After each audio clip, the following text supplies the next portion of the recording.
If I were starting to budget, this is the exact blueprint I'd follow. It's the method that I used to pay off my student debt just 1 year out of college, buy my car completely in cash, and hopefully set myself up to reach a level of financial freedom. And I believe you can do all of this and more. So in this video, I'll walk you through the budget blueprint step by step to help you get better control of your money. Plus, I'll share my go-to budget template for free, which I've developed from working in finance for many years. So let's get started. In looking at the budget blueprint, this first step is arguably the most important because without it, the rest of the steps can just fall apart. Number 1, establish a business mindset. To illustrate this, consider a company like Chipotle. Imagine if business operations continued on without paying any attention to finances. There wasn't any tracking, any planning. The leaders were just making decisions as they pleased. At first, things could be okay if customers continued to buy burritos and revenue kept rolling in, but eventually the cracks would begin to show. This lack of planning could lead to cash flow problems for the company or end up in complete failure. Now think about your personal finances, and while not nearly as complex as running a multi-billion-dollar company like Chipotle, similar principles can still apply. Without a system of planning and tracking your money, you basically have no control on your finances. You might find yourself aimlessly swiping your credit cards, racking up debt, and living paycheck to paycheck. And this is why having a proper business mindset is important. Okay, with that out of the way, you now have a business mindset established, and you're officially ready for step 2. This is to build your P&L. P&L stands for profit and loss. For a quick finance lesson, this is a common financial statement used for a quick snapshot of a company's overall performance. The most basic form for a company is looking at revenue, which is money coming in, minus expenses, money going out, and then ultimately landing at what we'll call net income, and this is just the leftover money.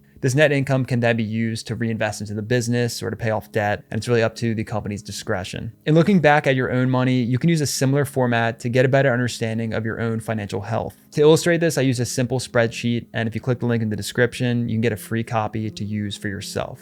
Make sure you actually fill out the template because it will be essential for the next step in the blueprint. All you have to do is be signed into Gmail, and then if you click the link I have provided, just go into File, make a copy, and then you can save your own version and edit from there. And I do have a full video on the channel with more of an in-depth look on how to build out this template, so I recommend you check that out as well. For the sake of this video though, I will do a light overview so you understand how things work. By the way, if you're getting any value out of this video, please make sure to hit the like button and subscribe as it really helps my channel grow. As you open the sheet, you'll notice that there are dates from January to December, and it's really just a full year view. The sections themselves really start out with your income, then investments, then expenses, and landing at savings. Filling out the template itself should be pretty straightforward. For the income section, just make sure you're using the amounts that are after tax and deductions. Said another way, use the amounts that actually hit your bank account statement. So you can fill out salary, you can fill out if you have a bonus coming in, maybe around March. Use your best estimate to fill out these fields. From there, you can go into type in your investments. And this should not include money that's automatically deducted from your paycheck if you have a 401k or something like that. This is more so you have your paycheck come in, and then if you have other allocations to investments. One example would be a brokerage account, or if you do something like a Roth IRA, which you max out at $7,000 per year. From here, you just want to fill out the expenses section. You can modify the fields as you wish, but generally people will have fixed costs, which are pretty much set in stone every month. And then there's variable, something like utilities, which tends to change. The goal of this is just a really high level view and can be a lot of estimates.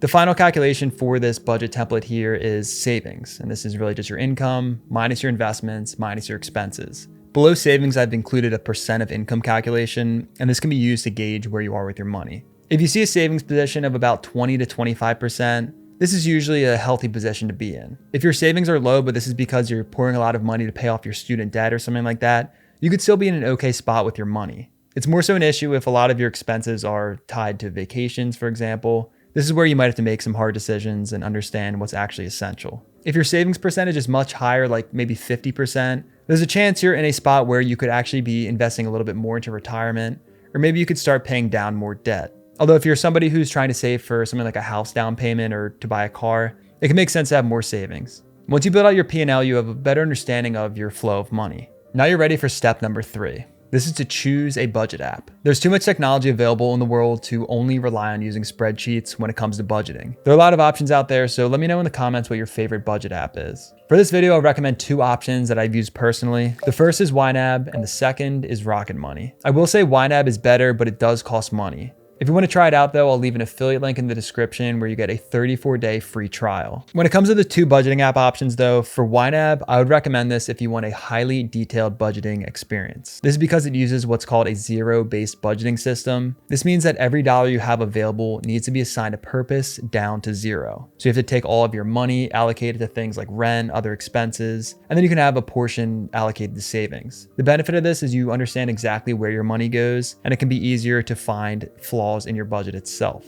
The second option, Rocket Money, is better if you want more of a passive budgeting experience. This is a better option if you don't need to understand exactly where every dollar you have goes, but you still want to keep a pulse on your finances. It also has a pretty cool feature where you can see your recurring expenses. So if you have subscriptions every month that you maybe forgot about, or something that only is billed annually, you can detect these expenses ahead of time and cancel them as needed. Regardless of whichever app you choose, since we built the P&L in step 2, you can take these amounts and these targets and directly embed them into your budget app. For example, in the P&L, if rent was $1,300, you can take that amount and set it as a target in YNAB or Rocket Money. And then as your expenses flow throughout the month, you can track your progress versus that target. One of the best benefits of using these budget apps is that they often automatically track your expenses. This is typically done through a service like Plaid, where your bank accounts or your credit cards are linked through Plaid to these budget apps. So these transactions will automatically flow into your dashboard view. After you set up your budget, make sure you understand that things will always change. You might get a new job that pays you more money, or you might move in with your partner where you have lower expenses. It's best that you remain flexible and are open to making these changes. And this is all part of the next step of the blueprint.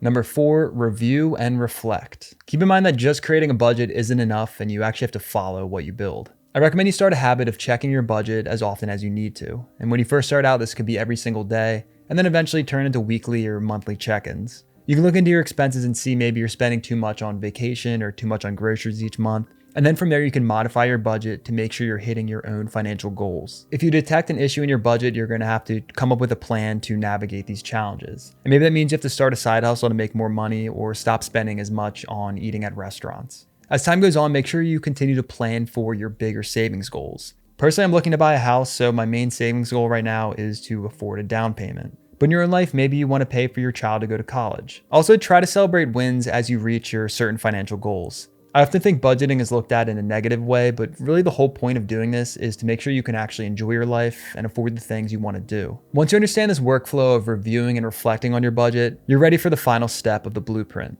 Number 5, plan for the unexpected. Once your budget's set up, you might feel like it's smooth sailing until retirement. You know how much money's coming in, you know your expenses. But the reality is life is going to throw curveballs at you, and there will always be challenges. If you think back to step 1, you have to establish this business mindset to be able to navigate these challenges. This can be done by keeping an emergency fund. This is just savings you have set aside specifically for unexpected life events. Specific examples include unexpected medical bills, home repairs, or auto repairs. A general rule of thumb is to try to save 3 to 6 months worth of your expenses. To calculate this amount, just think about what you need for a month, from rent to groceries and all your other expenses. You can take this money and put it into something like a high yield savings account so you continue to earn interest on your money. In my own life, I keep a 12-month emergency fund because I'm extremely risk averse, but it's up to you to determine the amount that you're comfortable with. At the end of the day, budgeting is personal, and there's never going to be a one-size-fits-all approach that works for every single person. It's ultimately up to you to decide what works best for your own life. Just make sure to adapt your plan along the way. And if you want to learn more about the budgeting app YNAB, watch this video next.